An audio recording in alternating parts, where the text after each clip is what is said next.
All right, let's talk about the power of a consistent sleep schedule, right? If we can get our bodies, as I talk a lot about our circadian rhythm, so our bodies just get adapted to going to sleep at a certain time every night. It's really hard for your body, and especially I travel a lot, so sometimes I get an early morning flight, sometimes I get into a city late, like 12, 1 o'clock in the morning.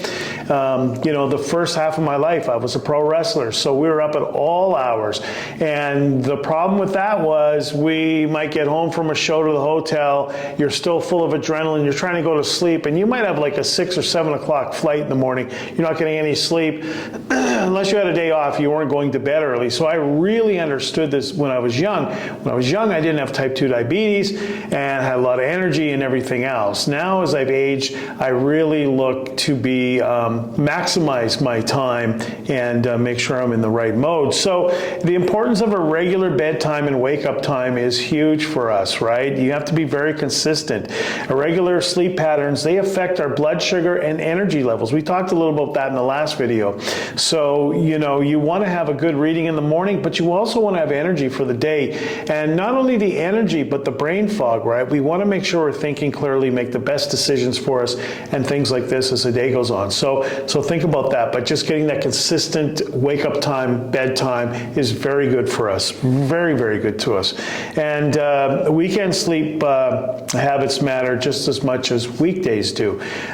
Personally, sometimes I'll sleep an extra half hour. That's it, like maybe a half hour on a Sunday. And especially if I've had a week of early meetings, you know, oftentimes I have to get on really early calls in the morning, so I get a little sleep deprived, but I try to make that up. But I basically stay on my schedule. There are sometimes, again, with my travel schedule and things like that, I don't have any control of that, but as much as I possibly can, I try to stay on a sleep schedule. When I go to a new city, you know, I have to worry about time zones and things like that. I try to make sure I'm on the same sleep schedule, whether I'm in New York, Los Angeles, Canada, wherever I might be. Even, you know, when I go to Europe, same thing. You know, I just want to try to get as regular as I can on a sleep schedule, no matter where I'm at. So do the same at your house, right?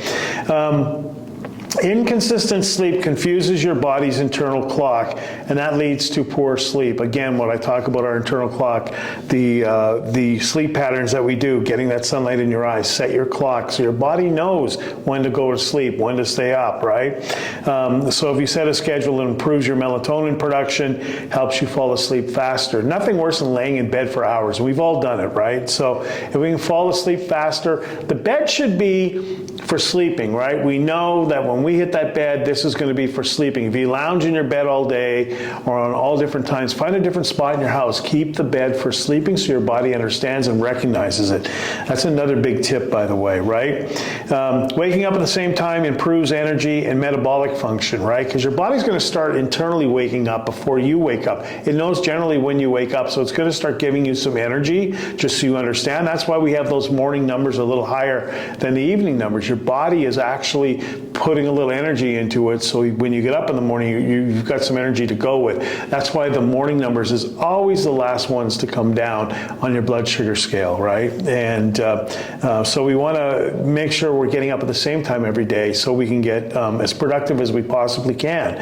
So sleep schedule really, really matters.